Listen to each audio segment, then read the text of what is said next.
All right, we're at breakfast here, so we're gonna do a little Q&A at the summit. So we're just kind of fucking around. So let's see how this goes. Breakfast Q&A. All right. So what's the question? Anybody can answer. Anybody. You just start talking. Yeah. When you're getting confronted by your girl, right, and then you need more time, So one example, like Ronin Man said, is that just make an excuse to go to the restroom, and then really think about it, and then you come back and then tell her, So you have more techniques like that to stall. Let me see if I got it. So basically, just like last night, we're talking about when she does something you're not happy with, and you suddenly have a big change in feeling, and you're not sure how to handle it. Yeah. How do you buy a little bit of time? Super easy. All you got to do is just say, I say, pretend like you got a message and say, I got to make a call. I'll be right back. And then you just go outside. And then just as soon as you get outside, you close the door and you just take a breath and just start walking where she will never find you. Like that's the thing. You're not around the front where she can look out and say anything. You're just like, you go around the corner and you're gone down the alley. You want where you're alone, totally alone, and you can just talk to yourself.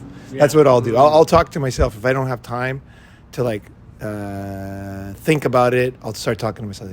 So she did that. Fuck, I feel terrible, Or I'll call a friend, That's good. Call a friend. But the problem is, if you don't have a smart friend, then it doesn't really help because they're going to be like, "Oh, well, fuck that. Let's go out tomorrow," And then you're like, "Yeah, but what about, this?" But sometimes it can be good to call a friend. And that's one thing. Is just you just suddenly got to call. You got to get used to just kind of being able to dip out and come back in. And when you dip out, you're out. There's no way for anybody to reach you, right? So I might turn off, if I'm not calling somebody, I'll turn off the ringer. Or I'll turn the phone off. Because it's a piece of your mind you want. Where you're putting it together, you're thinking, what just happened? You're just like, what just happened? What just changed? What's really going on here? And you'll be like, oh, this is a big change. Because usually, if you go outside, right, that means you already know it's a big thing. See, so because you'll tend to think, oh, it's not a big thing, but you're not going to always do this. It's totally natural. You'll be outside, you'll be like, why is this a big deal? And then you'll start to why do I feel so bad all of a sudden? Or why am I outside? Or, and of course you can go to the bathroom. That's the other one, is go to the shitter, and you lock that door. And then that gives you time. No, the shitter's good. Oh, Shitter's solid. Yeah. Once you go there, nobody bothers you. Nobody bothers you. Yeah, in a restaurant, you could do it in public. You could be walking with her down the street and then just suddenly say, "Oh, I really gotta go. This might take a while." And then you just go into the bathroom, and then you just fucking lock that door, and then it's like peace. You'll feel it. When you find the right place, you'll just feel it. You'll feel, okay, I'm safe. Things are cool. Now, then you're just and then just remember, nothing ever matters really, right? So even if you're in there for 20 minutes, she doesn't know at all because you didn't let on at all what you're thinking. So she doesn't think you're gonna have any problem taking a shit for some reason, for the first time or whatever, or you could say you got a call when you're in the shitter, right? From work, and then you had to take the call, right? And so just don't worry about it. She's not going to be upset because she won't know that you're upset. So you're just having a physical problem. Just say, this is going to take a few more minutes. Maybe sit down somewhere and just kind of buy yourself more time if you want more time. But generally, when I sit there, the best example I have is not even about girls, but it was about drinking. So I was pretty new in AA. I got invited out to this big dinner. It was a Japanese dinner, and it was the bubble, and everybody was drinking. And it was just one of those ones where everybody's pressuring you to drink, and they didn't even have anything to drink except fucking beer and and scotch or whatever. And that's all they had at this fucking place. It was an izakaya, old school izakaya, because it was owned by this company. So it wasn't even for the public. It was a special one. And it was just just get you drunk. That was the whole job. Is VIPs go in there and they get you drunk, And so I was there with a bunch of people, and it was just I don't mind a little pressure here and there, but it was just really they did not understand people who didn't drink back then at all. And they're just just have one, just drink, it's relentless. Actually people in AA can't really imagine how bad it was. It was pretty bad in the bubble. they just didn't get it. They just didn't get it. And everybody's just like, and there's just, that's all they had is beer, right? And it's just big glasses, and they're just guzzling down. They're all like frosty and everything, and it's just like, yeah, and it's everybody just, and I'm just like, fuck. I think I had like, I think they went and bought me like a little like drink. So I had like a cup, like half the size of this glass of water, and I'm thirsty as hell, right? And there's no water, and I'm so all beer out, no water. when you're thirsty, it's like more tempting to drink beer, right? So I was just under a lot of pressure, and it wasn't too much for me or anything, but it was like I just really now I'm kind of realizing why I went outside. So I just went to the bathroom, and I called somebody that I knew in A, and the guy goes, he said the perfect thing. He goes, so where are you? And I said, no, I'm here. And he said, so what's going on? And I said, well, they're doing this. And he said, well, have you, could you leave? And I was kind of never been invited there before. And I said, I thought about it. And I thought, well, I've been here for like an hour now. I actually could leave, like with Japanese, culture. Like, yeah, I could actually leave because I've been here for an hour now. And I thought, I think I could, because he lived in Japan too. So he knew. He says, could you leave now? And I was like, I think I could. He goes, well, he gave me like a goal. He goes, walk outside and call me. Like after you leave, just tell him that you have to, your mom's calling or something. You got to go, and then walk outside and call me. And that was perfect because he kind of made me prove it, right? Yeah. So I went outside. I told him. I said, I got my mom's calling. I gotta, she's gonna call me, and I forgot about it, because we had cell phones back in like 1990. We had cell phones. But they were like flip phones, right? And so it was not unusual to get a call, right? So even international back then. So I just walked outside. I told them, and then I was surprised. Like they were actually nicer about me leaving than they were about me not drinking. They were like, "Oh, okay, you got your mom. Okay, oh, go get that call." I was like, "Okay, I'm outside," and I called them, and I'm just like, totally free. I called this girl. My bike was parked outside. I called this girl, and she came. Got on the back of the bike, we drove home, and it was awesome. It was perfect. She's like, "Oh, come out there, taxi." Yeah. And she got on the back of the bike. I thought, this is so good. So you kind of go from hell to heaven when you do this. So you can actually leave the girl too. It's not just temporary. You just, all of a sudden you got an important call. Your mom isn't a good excuse. My mom's got something important. I got to call. I got to talk to her. And well, everybody understands that. Like, if your mom has like an emergency, you're gonna take it, right? How about those psycho girlfriends that just like grab you and won't let go? Because that shit happened to me. Yes. No, I know about those girls. Yeah. Psycho girlfriends that won't let you go. You just have to have another strategy. So what I do with them, or like the most psycho one I had, she was doing something I didn't like, and so I called the police. And, shit! Yeah. No, I'm talking real. Thing. I know what you're talking about, and that's why I'm saying this. Yeah. So she grabbed me, and like I'm dialing 911. What is it in Japan? I think it's 919. I can't remember 91110. Oh yeah, whatever. So I called that, and I never called the police in my life. This is the first time, and I just thought this girl's like psycho. So I called the police, and she was beautiful too. So it was like a weird combo. It was like kind of like Bank was talking about. She's really, really beautiful. So I called the police, and she's holding my arms like this.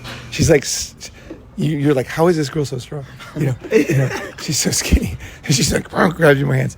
And then I called the police, and then I go, and I said, this girl is holding my arms like I can't move. And then the guy's like, he's like, well, you got to figure it out or something. And I said, well, if I was holding her, wouldn't you guys come down here? And he's like, yes, we would. He goes, but it's a girl, so they're all laughing in the background. And he's like, well, you could take her down here to the police station, So I'm like, okay, we got to go. So we walked down to the police station, and I just went in there with her. And no, she came with me to the police.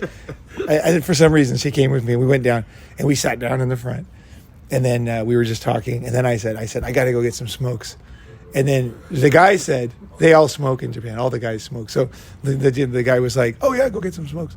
And then so I went outside, and I got on a train and went like 2 prefectures away to my friend's house. Yeah. I left her at the police station? I just left her at the police station. You guys deal with her. Yeah. And then she called me from the airplane, or was it after the airplane? And she was so pissed off that she fucked another guy on the airplane to try to get revenge on me. But it didn't bother me at all. I was like, I mean, she didn't say it directly, but I knew. She's like, I'm here with John, you know, John, American guy I met on the plane. We had such a good time. Philadelphia. And I was kind of like, yeah. He's gay. And I was like, okay, yeah. Hey, John. I hope you guys have a good time. Tell John, you know, I hope you guys have a good time. Yeah. And she was like, tell John good luck. she never tried that again because she's like, this did not work, right? So that was that. And so even with the most psycho, you did no fights necessary. There was we had no fights, no screaming, no bad vibes. I just like whoosh, got away from her. And then the next time she came, she was good manners, you know, because it was like smooth and solid. You got to think of whatever it takes don't go into the fighting mode and don't stay with her. That's the thing. You have to think of what will it take in this situation with a creative mind that can get out of here with no fighting, right? You didn't punish her for that? I recorded it no, with the camera, never. you know, but instead of her like stopping, Yeah. like she got provoked more, you know, because She was provoked. That's why she was holding me suddenly when I called the police. Yeah. Oh, he's saying like you when I tried to turn on my camera so I can record everything, because you know in America if you're a guy you always need a lose, camera. right? So that's what I did. Yeah. And then when I did that, she got provoked. She got triggered and went more crazy. Okay. What you can do then, what I would do is I would say, I would look her in the eyes. I'd say, like kind of like a compliment. Like, I realize like you're really like the psycho crazy type. And I go, then say, I like that. Yeah, you compliment it. Yeah. Diffuse it. Yeah. And say, I like that. I like the crazy girls. So I like you, you know. And then the girl will be like, what? Because every guy is like, say, I hate that, right? And I kind of do like it in a way, you know, because they are good fucks, you know. So, you know, there is something good about them, right? So you know, like, it's not coming from a real place for me. So it's kind of like, she'll know that. Yeah, and I might say it's complicated, but I like that type too. You know, I like that type. And then she'll be like, oh, sometimes that just ends the whole thing. Because she'll be like, oh, because what she's afraid of is that you're gonna never talk to her again, right?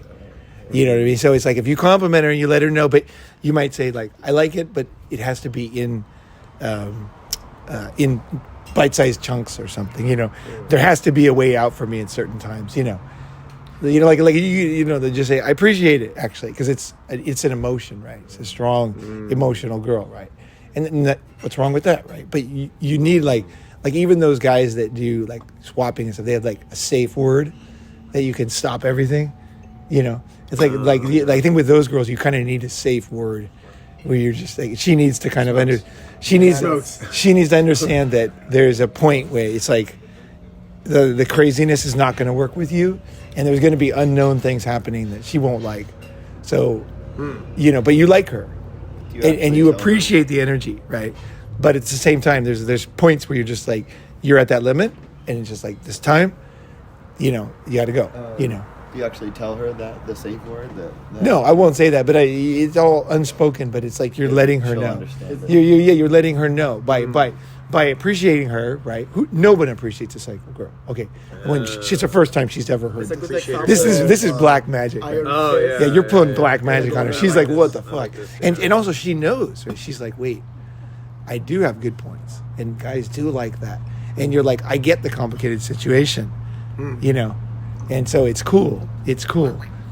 But, and she'll know, like, there is a limit, you know, and also she knows, like, when you say that, she knows, like, you're a special guy because you can handle the rough punches, right? And also you can roll with it, but you're also in control of yourself.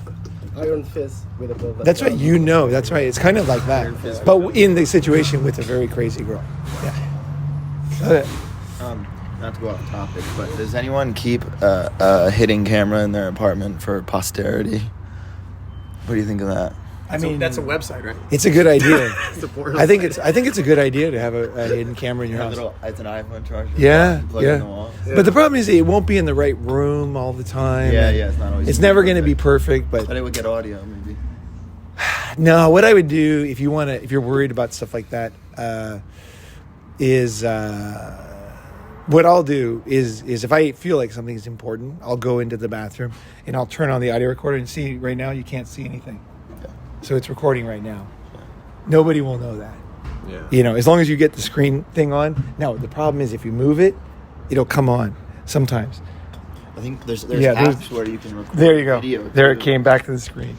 Oh, okay. So what you have to do is it'll go to it, without turning it on. So what I'll do is I'll turn it on, and then I'll put it like that, Screen down. and then softly Screen side down. Make Yeah, sure it put your doesn't phone press down. anything. There's apps where it will record And then- video and black out the screen.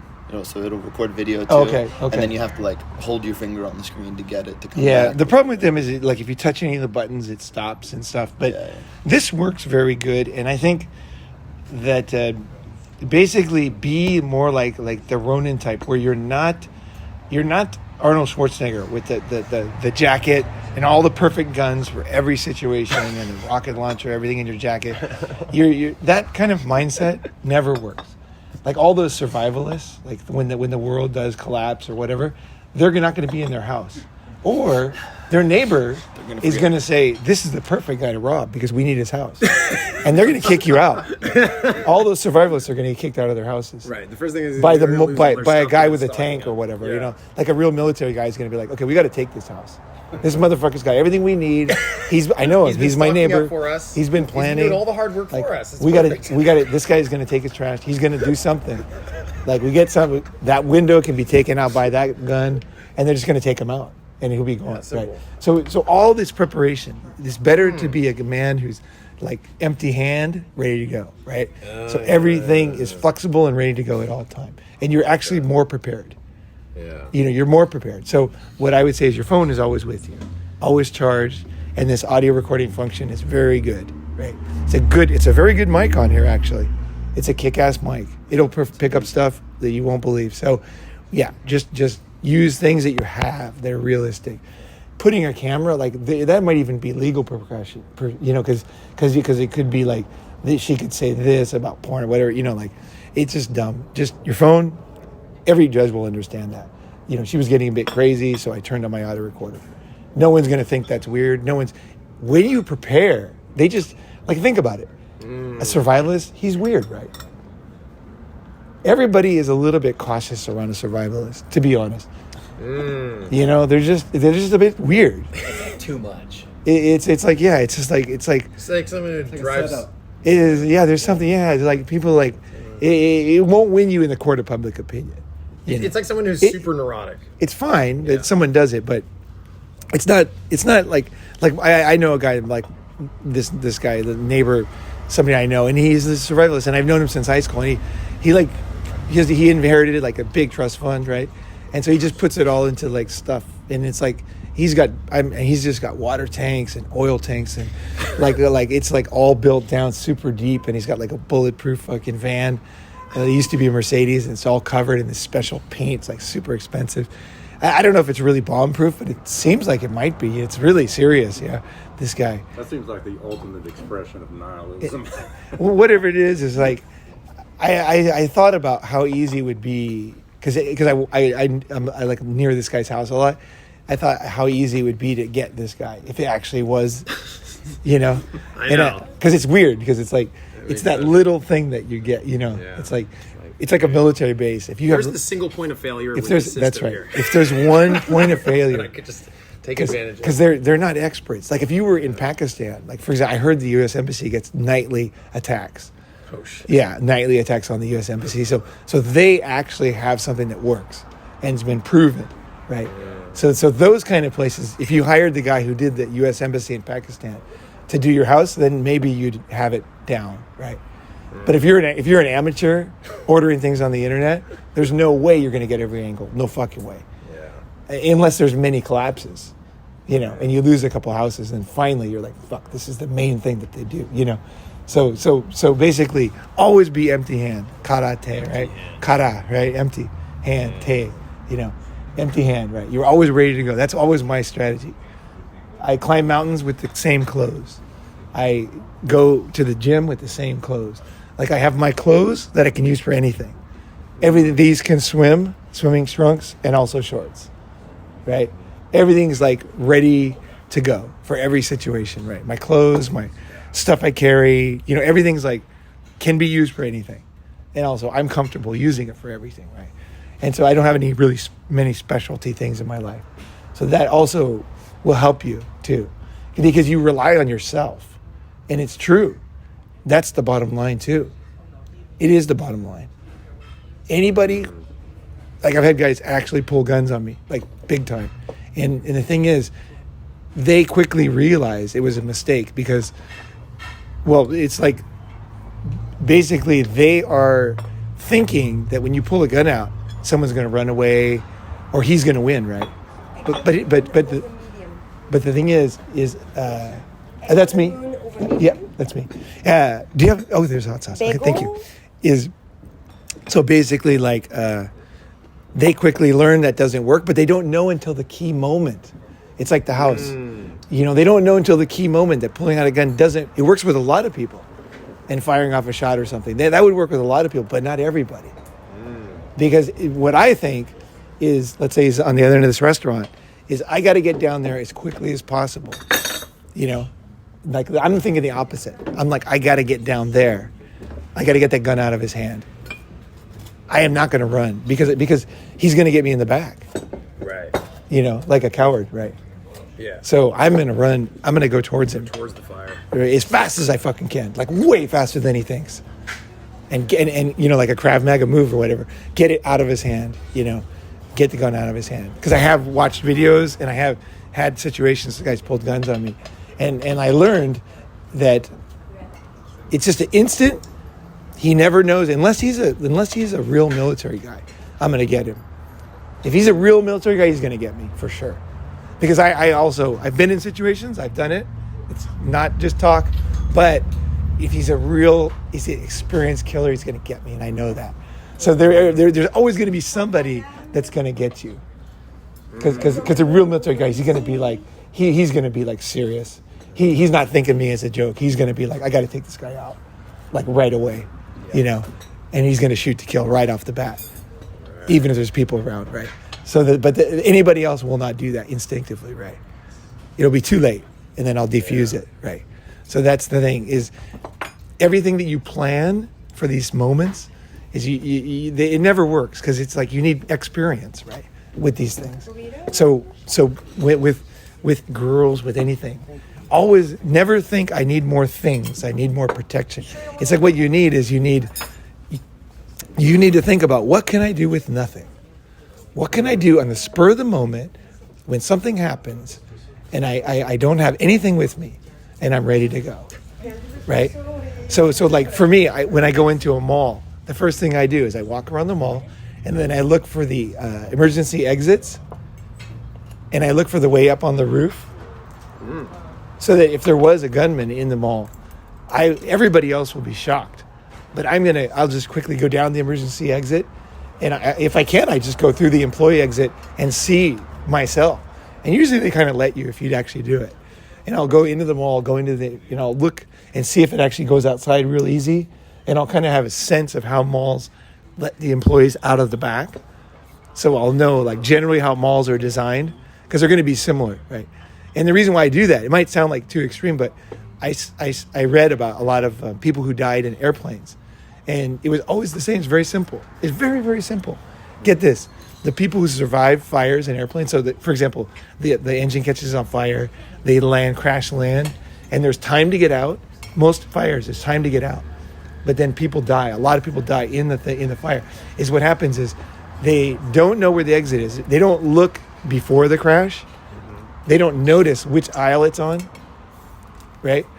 And they don't think about an exit. And they don't know if it's behind them, or in front of them. And then they underestimate the amount of chaos in a real emergency, and they also underestimate how they're going to feel. That's why they train the soldiers to be able to clean their gun, take it apart, put it together in the dark. Cramped up and everything is because they're teaching you how to do it when you're under extreme stress, right? And so you need to learn that for everything. So the way you do it is by doing it first. Yeah. It's not by being a stud. It's just by practicing. And so you always look for the exit. Like in here, when I look around, what I would do if somebody came in, I would just as fast as I could. I would run, hit that chair, and jump over the top there and be fucking gone. Parkour. I would try to do it in like one step. Like I would hit that thing just right, so I knew I was going to hit that chair pretty good with my foot, and then just fucking go grab and either jump or grab the top and be over. It'd be so fast. I'd just be like whoosh, turn around, or I'd go this way and just shoulder through that window there, that door. If he came out this way, if something happened, right? So you just have a little plan in your mind, just kind of like like I had my martial arts teacher. you're always thinking this way. He told me once that it's like in the moment of like the situation where suddenly like it's happening right now, you will always default to your training. Yeah, that's what I'm talking about. But if you have no training, you don't know what you're going to default to. You may default to just freezing. That's right. You will freak. And so what happens in fires of airplanes is, and I've actually read like real FAA data on this. And what happens is the thing crashes. I know like interviews of people who survived and everything. They have like an interview. And so what it is the plane crashes on the ground and nothing's really happening. It's just sitting there. There's a fire outside, but it's quiet and you're just sitting on the ground. And then what'll happen is somebody will just like get up, and somebody who actually listened to the thing, where is the exit, he'll just get up and walk over there and open the door and go out. I read the exit door on the plane on the way here, and this lady next to me is looking at me like I'm fucking crazy. Yeah. And then somebody else will be sitting in front of them, so you're against the window, and you'll go over me, and I'll just be sitting there like I'm waiting for room service or something, and then I'll die in the fire. That's what happens. Shit. In real life, that's what happens. It's super simple. So when you practice these things and you get used to thinking this way, karate, and just be ready. Empty hand, you're always ready. Like that book that you recommended. It's so cool. Book will save your life. I want to read that. Yeah. So it's like that kind of thinking is like it's the thing is it's fun too. That's the thing. It's fun. It's like when you have a tree house or something. It's a game. Here, pass that down. Don't press any buttons. Hold it from the top. I saw on my flight here to L.A., I was while I was on the plane, I remember you, Paul, talking about this, and I started just chuckling to myself as I saw the stewardesses going through the whole routine about and I started laughing because I was remembering what you said about that, and I was sitting there paying attention because I remember you specifically talking about that. Yeah. And it works. It kind of works for everything. That's why I said it with the Psycho Girl, is because you have to have that same mindset. What would I do? So don't rely on what I just told you. Take that idea, think about it, think about what that means, how that would feel, and then you will go out with people, and then you will just think of things. You'll be like, oh, I could do this. I just thought of a new idea. Like if I was, for example, here's what you can do. Here's another one. So you're in public, and you just want to get away, and you're walking by a public bathroom. What I would do is I would just go into the handicapped and just lock the door and turn my phone off. And you just sit in there quietly. And she would call you 5,000 times, and then later she'd be so confused. And then you have plenty of time to think of an excuse. But you just say, I came outside and I looked for you and I didn't see you. And I tried to call you, but my phone wasn't connecting. And I just didn't see you. She's like, I was right there. I was standing right there. I was like, that's so weird. Because that's so weird because I was right there. And like I came out, I looked both ways. I'm standing there for like an hour and I didn't see you. And she'll be so confused. She'll be like, but I was like right there. And they're like, life is so weird because I was right there. It's like, how do we not see each other, And she'll be like so confused. But, you just bought time. You're in an emergency situation. You have to think of a way that you can just suddenly have time. And you created a mystery for her to think about. Oh, she'll be all excited. She'll be super confused. Because you always tell the truth. So she'll be like... Girls love mysteries. Yeah. Oh, yeah. Yeah. Well, also, too, like, just leaving will be so weird to her. Like, she'll be like, whoa, this guy's like, what the hell, But the thing is, believe it or not, this kind of stuff really works. It's not like you would usually do it where you kind of would try to argue with her and say something and then leave. That's totally different. The vibe to the person being left is completely different. She'll be absolutely not sure what's going on. And so naturally won't know what to do. And she'll be fine with it. And the thing is, she's doing something to you. So like, it's not like you're just doing this. Like, you're not having a great date and she's being sweet and you're like, fuck, I'm just gonna disappear. Like, no, man, you would never do that. It's only the most extreme situation. You have to be able to protect yourself. You know, just like she needs to protect herself. That's why girls take martial arts classes and stuff. Is they learn in an extreme situation. You kick them in the nuts. You do this, and they have to learn that, right? We need to learn that in an extreme situation where the girl's totally different than a guy, right? So for us, we need to be able to get away. We need to be in a safe getaway without any drama. So nothing happened, and we're absolutely gone. And I think one of the key things is turning your phone off. That's really, I learned that because Off? it just turn your phone off. Airplane, or at least airplane mode. I would just turn, whatever. I remember I learned it because I was waiting for this girl.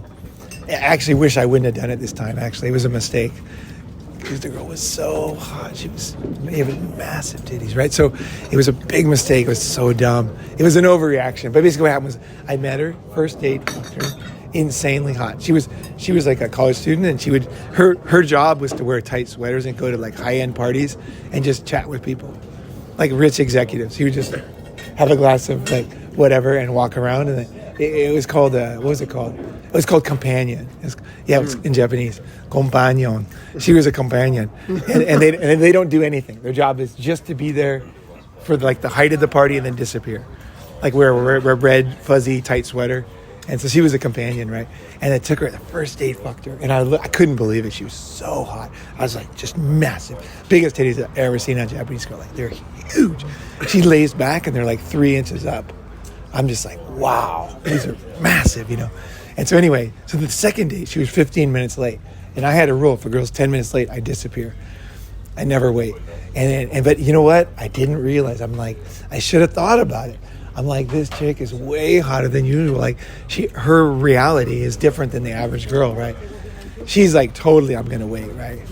I mean, of course I'm gonna wait, right? But it's worth waiting. That's why I would wait.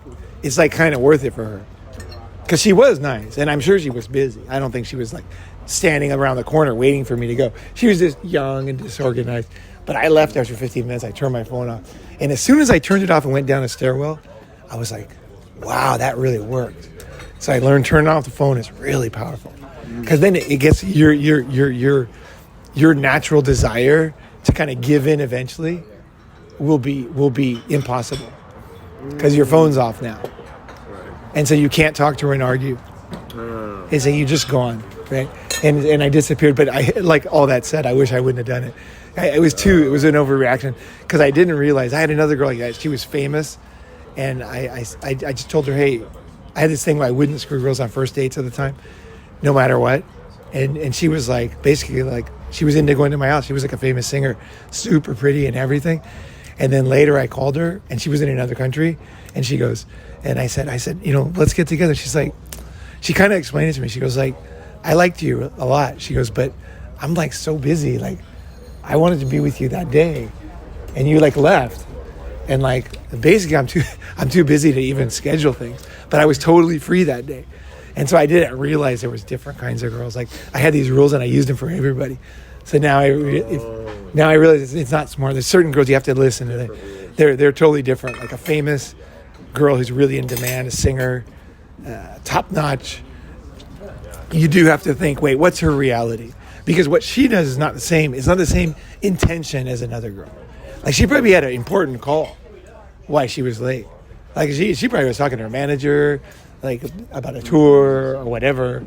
And so she was like, she wasn't just like another girl. She's like late getting her hair done. You know what I mean? So I didn't realize that. I couldn't separate, you know. So when you make your kind of rules, always be ready for that different situation. Right? See, you're not like one rule fits all. It's very rare, but you'll regret it. That's the thing. You'll kind of regret not having that flexibility. Yeah. I regret it, because she could sing so beautiful, man. I love girls that can sing. She'd sing to me, look at me and just sing. Oh, shit. Oh, it's beautiful. I was just looking in my eyes. I'm just like, oh. It was just like, it was awesome. It just killed me, you know. I should have put up with some stuff for that. There was one girl I dated it was a while worth back. Yeah, she was an opera singer. Right. And then right. she would just start singing, and I'd just be like, I know. amazing, you know. It is. For me, like not opera, it's like that, just that big eyes looking at you, just singing softly, just like, oh my God. You know, it kills you, you know. But, okay, next one. I have a question. What about a girl trying to like look at your phone or take your phone or more passively, maybe even if it's just something like, like, you know, she's going to take a picture, but she's going to take a picture with your phone. And so like she got unlock the phone. So it's like more passive. She's not demanding your phone, but then she knows what she's doing. But then in a way, if you say like, no, you can't take the picture with my phone or look this up on my phone, then she's like, well, why can't she, you know, and they'll say it too. Why can't I use your phone? Like, you know, Or they'll say something like, what are you hiding? Or something like that. Yeah. yeah. Every situation is different, unfortunately. So, you dating this girl? No. I just example. I feel like every girl does it. Just No, but give me a real one from your life. I mean, That's important. well, I'll give you a good one. The last girl I was dating, we were in the back of the car, Yeah. and going down the PCH in Pacific Palisades, and I was looking at my phone, and she like tried to look at it, and I like was like pissed off by her, and I was drunk, so I turned it away. When I turned it away, she grabbed that thing out of my hands and threw it right out the window on the PCH. Oh. Right, so I had a girl do that. Who was driving, stopped the car. I was like, stop the car. Like, and I just got out, tried to walk back to find it. They left. They like lost me. I was like, fuck it. So I walked all the way from Palisades to Santa Monica. Got on the train, like no phone. I was lucky I had my wallet, but like never got the phone. She paid for it, but still, like, I mean, that was, I know, like a heat of the moment thing. Like she just like reacted, and we were both drunk, so you know. Right. So you had nothing to hide in the phone? Or were you actually hiding something? I mean, at that time, no, I didn't have anything to hide, but it just pissed me off that like she would do that kind of thing, you know. An invasion of privacy. Yeah. Yeah. But you know, I think regardless of whether you do or don't, No, it matters. you think so? It matters. It matters. Different way. Okay, so you have nothing to hide. She's looking at your phone. The first thing I would realize is that this girl likes me. Yeah, of course. Yeah, you know what I mean? Like, I'm not saying it's good, like a psycho, but still, you gotta realize this girl likes me. Okay. Otherwise, we're not gonna look at your phone. They don't care. Girls are so black and white. If they don't care, they don't care. They just don't give a shit. They don't want to see your phone. They don't care. It's like whatever. It's like you could call 20 girls and they don't care, right? So she cares, right? So then you recognize that. You know, say, okay, this girl wants to see my phone. Okay. All right. So you don't want it. And you have nothing to hide.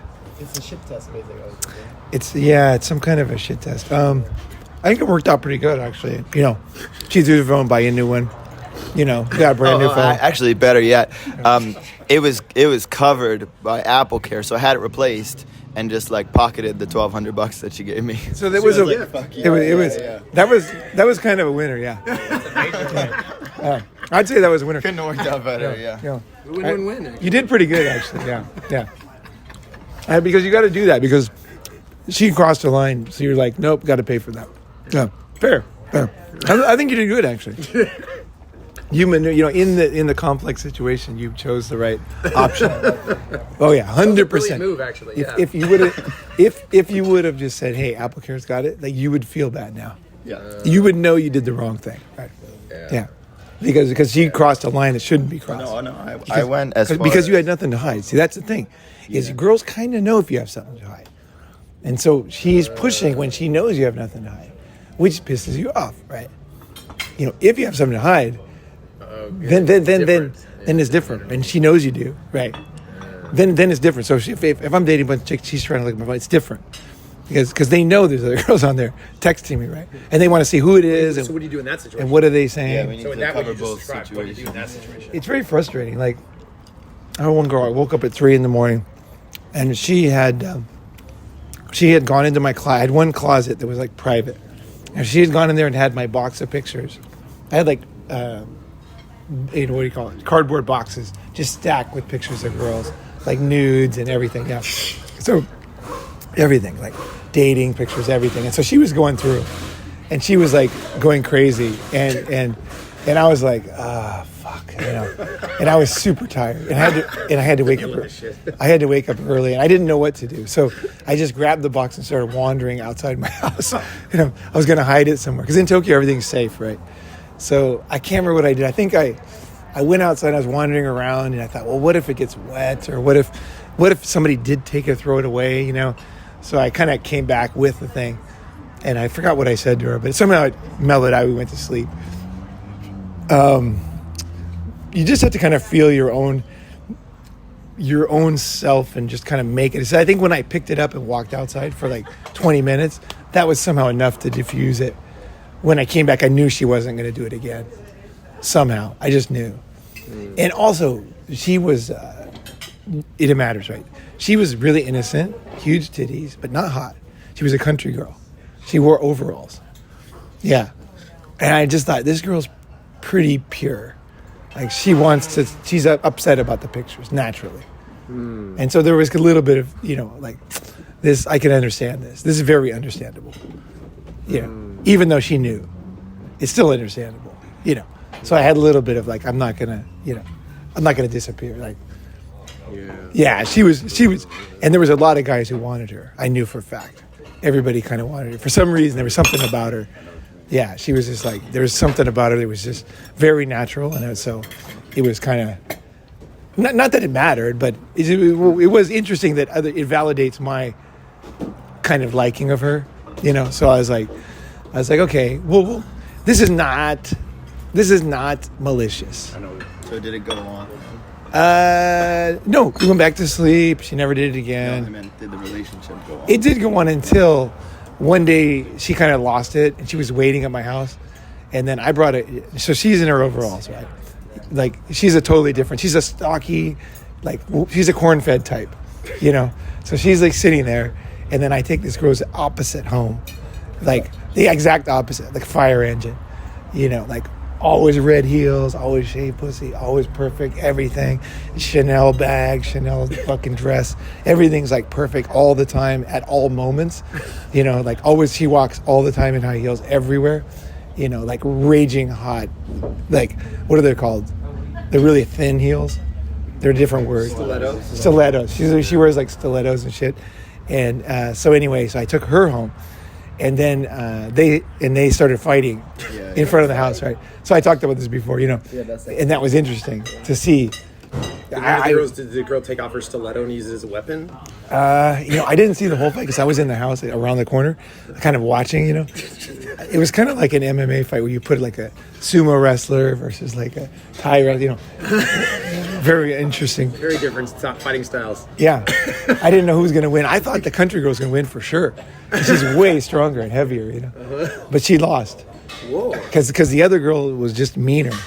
She won by meanness. The other one was just too pure. Like wasn't right. ready for that kind of malevolence. She was not ready for the words that came out of the other one's mouth.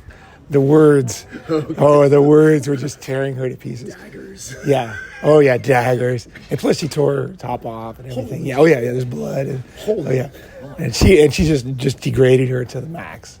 And the girl just left in shame. Never came back. So it was like, the city girl won. So that's interesting. That's very interesting, right? And the thing is like you can't stop that. That's nature. Yeah, people are going to do what they're going to do. That's nature at work. You're just watching it. It actually had nothing to do with me. I was just sitting there. I knew I couldn't stop it. Like this was going to happen. These girls, it was on. They were going to do it. I was not going to be in the middle. But my neighbors all did come out. My neighbor gave me like a full tongue lashing, What do you think about girls? You're opening a girl every day. And I was like, and she's screaming. Your neighbor's a woman that's telling you this? Yeah, it was my neighbor, yeah. And then I was thinking, this is good advertisement for the other girls in the neighborhood, And it was. Can I record you saying this? Because I want to pass this around. Yeah, that's good. Yeah. Thank you for the... Yeah. No, you didn't have to record it. She screamed so loud, and the houses were so close together in Japan. Everybody could hear. So, just kind of be ready for anything. Sense when you should be involved, you shouldn't be involved. Because sometimes I would get in the middle, right? Like if it was two friends or something, I might get in the middle. But this particular one, no. It was not going to be smart to be in the middle of this one. No, it was best to just kind You of. might lose your own fucking eye or something. It just wasn't. It just wasn't smart. It wasn't the place to be. They were doing something, had nothing to do with me. It was girl versus girl. Mm-hmm. Best for me to sit aside, and I did. Yeah. So yeah. Popcorn. So always be sensitive to the moment in these. Have a plan, but always be sensitive to the moment. You can feel things, right? But, okay, but Calling you, we'll I don't go know back if to it's just still go. But that's Yeah. so. Paul, so Oh, it's still recording. Yeah.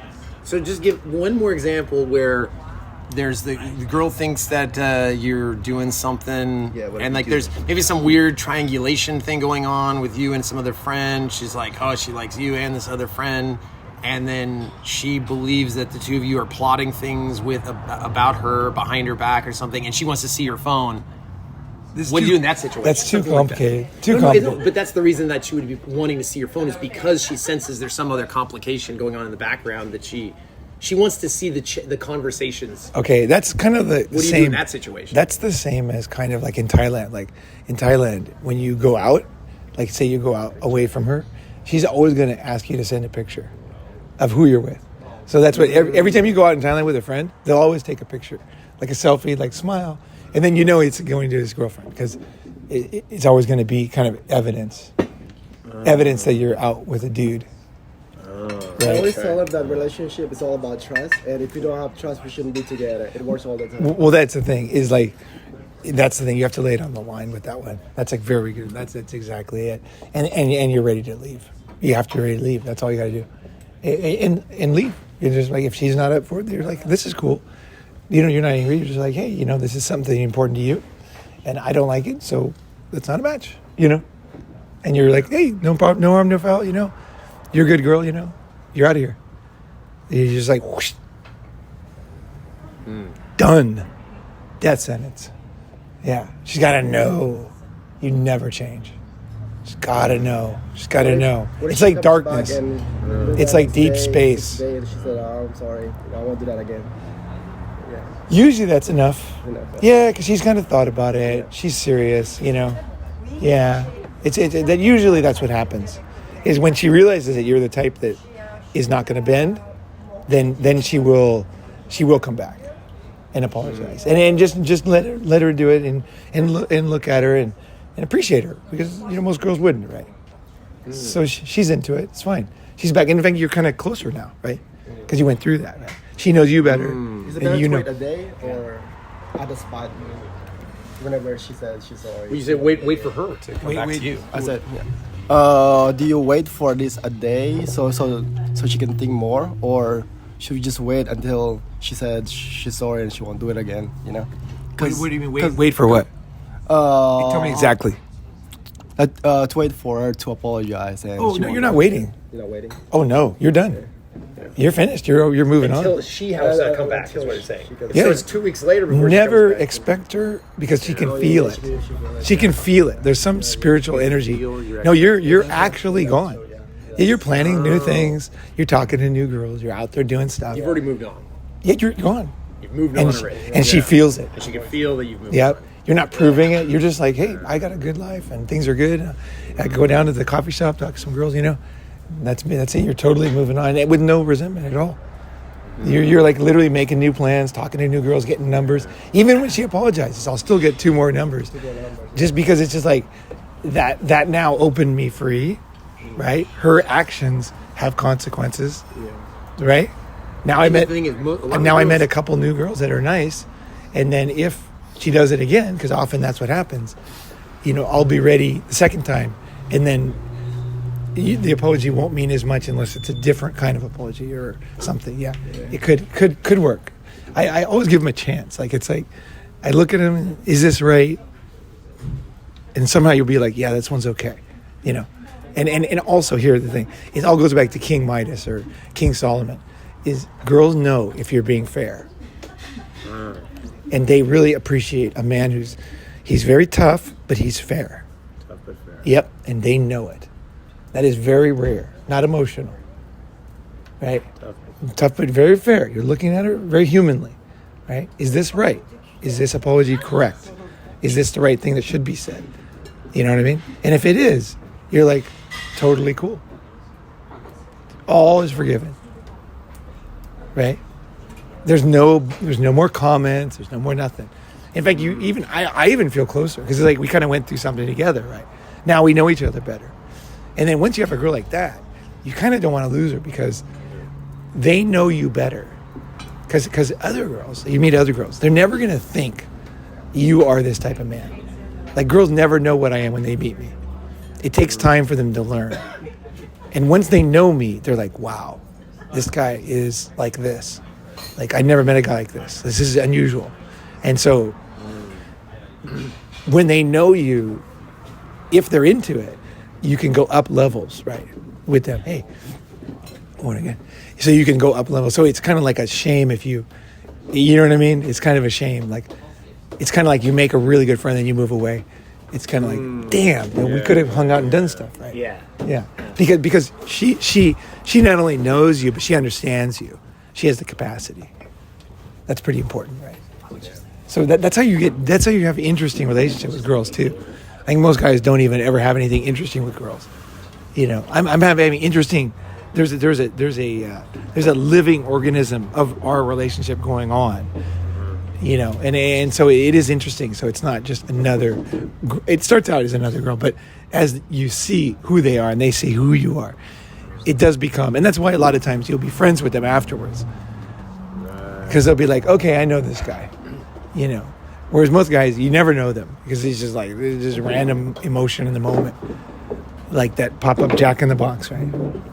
Yeah, it's just like all of a sudden they surprise you. You know, oh, I'm a totally different person than I said. You know, yeah. Whereas if they know you and they're like, wow, this guy all the time is always, I can't put my finger on it, but he's always the same. It's very consistent and very fair. It's like that's interesting. Because they know that maybe they think it's a good father, right, or something. Yeah, they're looking for that. Stable father. You know, maybe that's what it is. That's probably what it is. Actually, part of that father. You know, he might be very angry, but he's fair. Right? Yeah. That's what it is. That's got to be what it is. Because very attractive.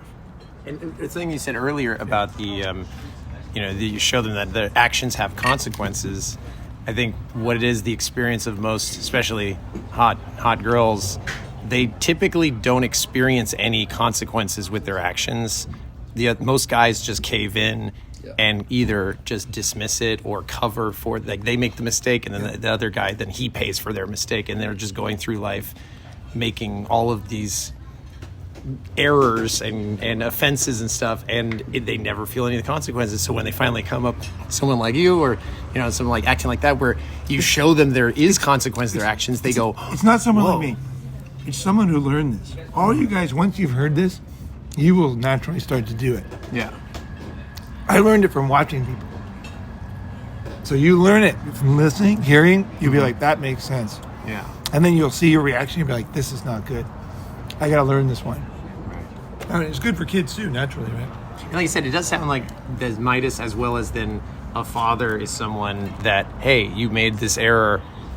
There has to be a consequence, but even the consequences, I'll be tough but fair in determining what the consequence is. But there is a consequence. I'm not going to turn a blind eye because the father is someone that he's the one who sees what's actually happening and takes action on it. Yeah, and you might even be different with different siblings, right?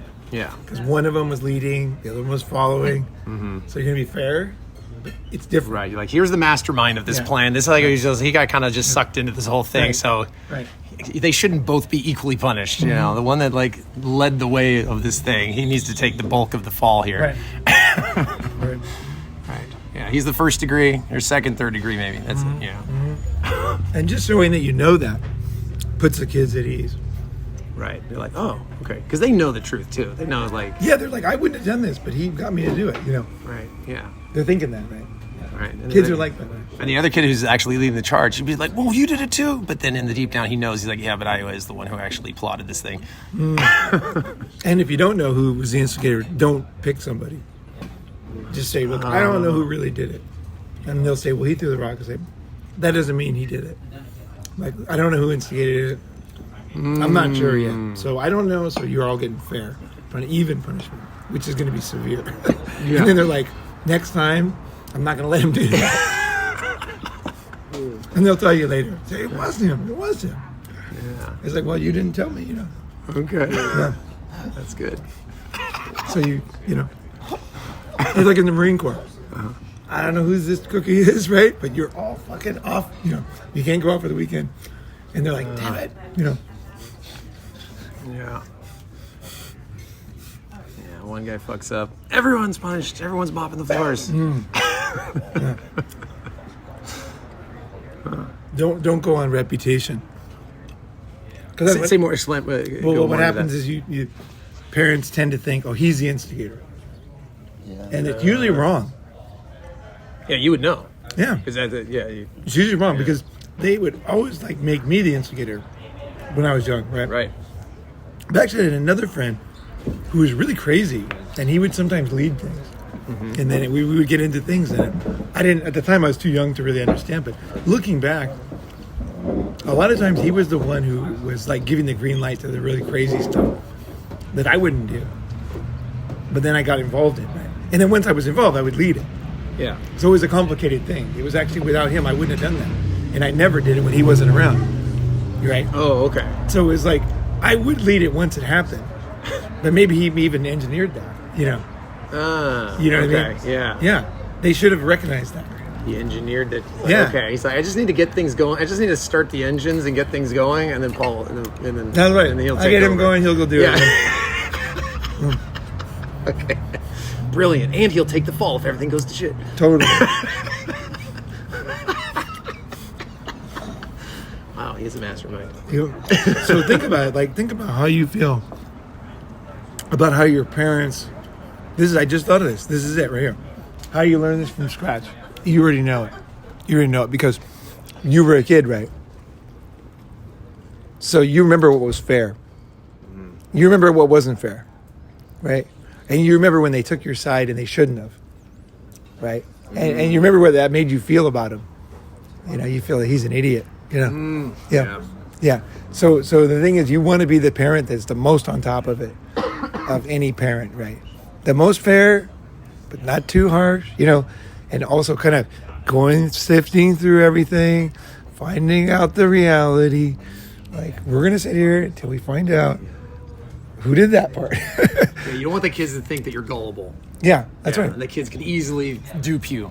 That's it. You don't want to be one of those parents. That's exactly what the same role. Exactly.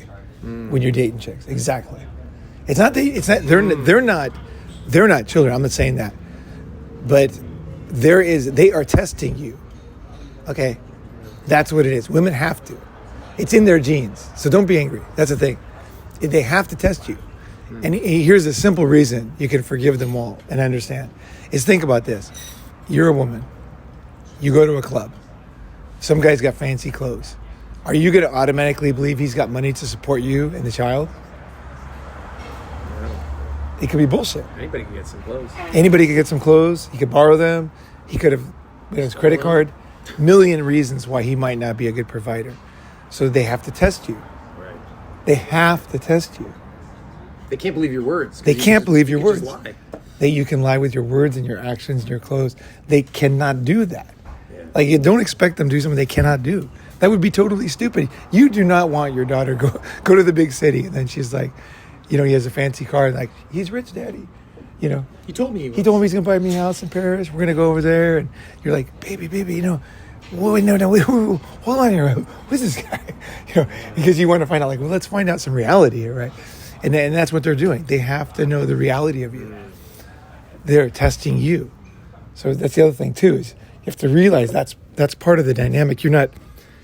I guess that's a part of the dynamic with children too. They have to kind of test because they're testing where are the lines with this parent.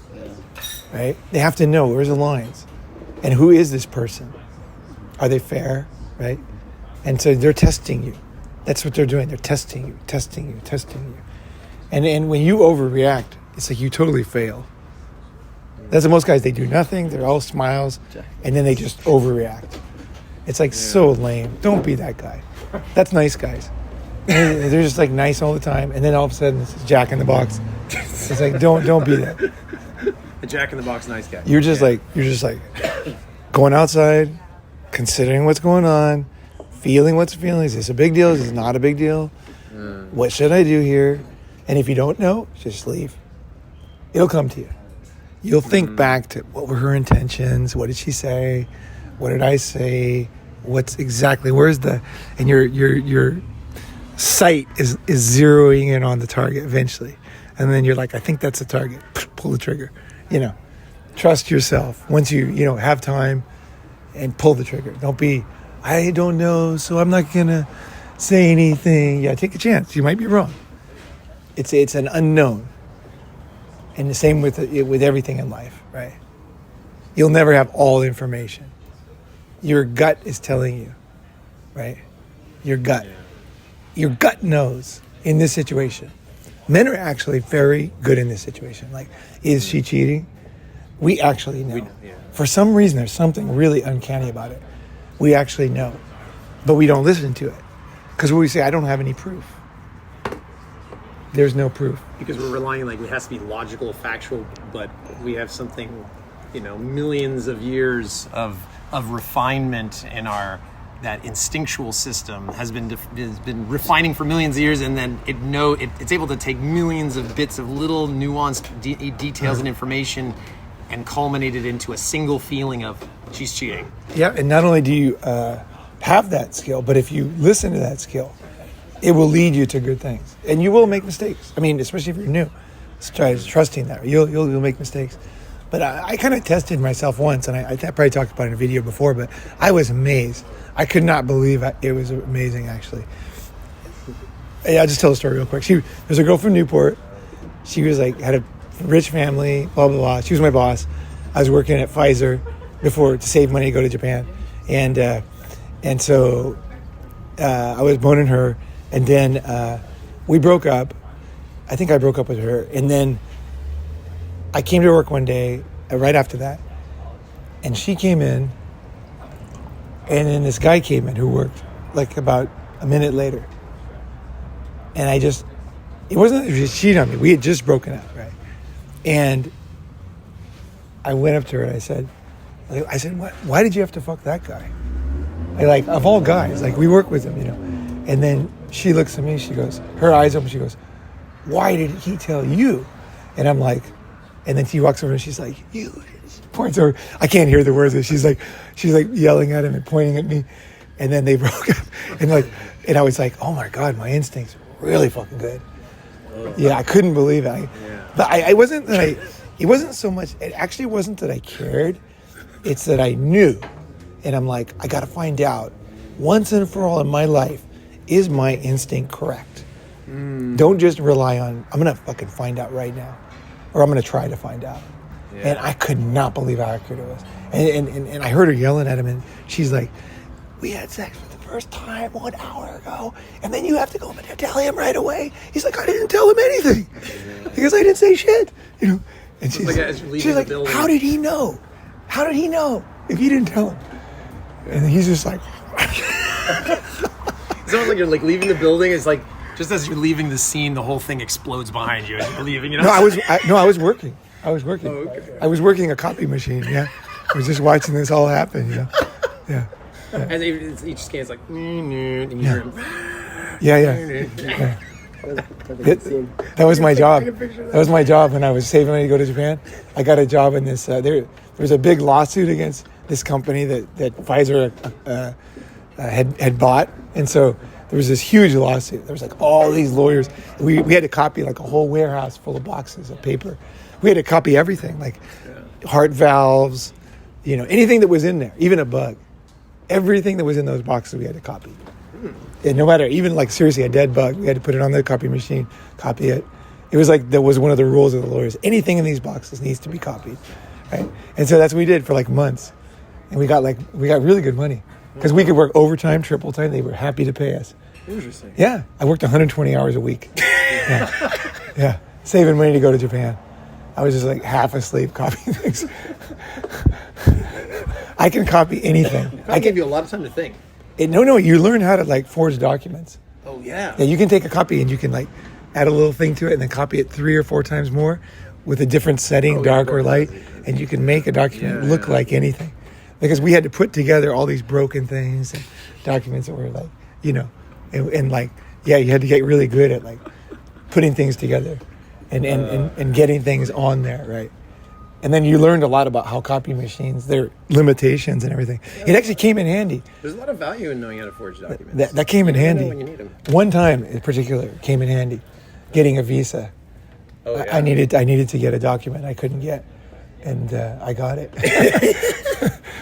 So even if it was only useful once, it was pretty useful. You know, speaking of like, Got a useful, that 3-year one visa. time Yeah. in my family's history, on my grandmother on my mom's side, she had to forge the documents to get my mom on the ship to get to America because she didn't have any of the birth certificate, and she befriended some military guy who had a special type of pen back. You know, this is back in like World War II time, to like sign off on the document. But the penalty for anybody that was found out that they did that was death. And so she had to she had to use this guy to then forge the documents to be able to get my mom on the ship to get to America. And she said there was that moment where it's like the moment of truth of like handing the forged documents to the officer as he's like writing, because it's like in that moment, as soon as if he just says, wait a second, and detects that it's forged, they go to jail, and the officer that he found out how to give the pen is executed. You know, like high stakes, you know, but fortunately it passed, and then that's the reason I even exist, is because I exist because of a forged document. Yeah, with my thing that I was applying for this So visa. I'm a believer in forged documents. Yeah, when I was applying for that visa, I had all the papers, all the perfect everything, and then the girl said, "Well, we need the originals," and I'm like, "Shit," because you know, and I had just looked at her, I just grinned and smiled. I was just like, it's Friday afternoon. Come on. And she's like, okay. She's like, you're supposed to have the originals. And I knew that. And then she stamp. The stakes were high. Oh, yeah. Because now that she's seen these, Right, yeah. she has them. Right. And then I don't come in. You know, it's like, Yeah, you're like, there's no going out now. You're in the pocket, you got to keep going. yeah. This is a very official kind of place. Right? Yeah. It's not, cell phone contract. Yeah. But sometimes you got to pull shit off. You know. Yeah. Have balls. Yeah. In general. Those are fun situations. Yeah, it was worth it. You know. It was. No. So yeah. One other thing that just add one other detail. You were talking, you know, the topic of boundaries and how women test the boundaries. I don't know. I think maybe I learned a lot of stuff from my mom, because like I learned even myself, because there was so many the environment that I grew up in. There were so many variables and so many inconsistencies. You know, depending on the day of the week and the time of the day, there was completely different rules I had to operate by as a little kid. And so I had to learn that the only way you can survive, you can manage to figure out what's the truth, is I had to always be testing boundaries everywhere I went and with anybody. Because I basically learned that pretty much most people, whatever boundary they say it is, it's not the actual boundary. I learned that most people, I'd say 98% of the time, whatever they say is the boundary isn't the real boundary. Mm-hmm. And it was my job to find out what the fucking real boundary was, and then to devise a test to see what the real boundary was. And it might piss them off, but in the end, I discover what their boundary is, and they finally discover what their boundary is, and they actually think they know what their boundary is. In reality, most people don't know what their real boundary is until they get tested. And so it's actually, it ends up being, you know, temporarily it might be pissed off, but in the end I found that it's actually a gift for both of us, because now I'm like, I know what your boundary is, and now I just helped you learn what your actual boundary is. Mm-hmm. You know, what you're saying is it's not malicious. Yeah. It serves a purpose of just like, it's like, how do you know until you test it? You know, and a lot of people go through life believing that like they're told, someone told them what their boundary is, but they never actually went out and tested it. And now they're just living through life with some set of rules and boundaries that were just prescribed to them, but they've never actually been tested. And I think that leaves a lot of people, especially guys, feeling unfulfilled and feeling some missing, because they know deep down that they don't actually know for sure. And some part of them needs to know. It needs to have a knowing and not just a thinking about and thinking they know, but they need to know that they know. Also, some boundaries you realize they're just bullshit. Like, why are you even having them? Yeah. You really don't give a shit. You know, just other people have, other guys care about it. You know, and you actually don't give a shit. So let it go. Don't have a bunch of rules for people. Right. Because you got your real boundaries, and that's it. No bending on those. Yeah. Yeah. But you need And to find them. That's how you become strong, is by getting rid of the boundaries you don't care about. Probably that's the number one thing. Just you realize like most things you actually don't care about. Do you have any And examples?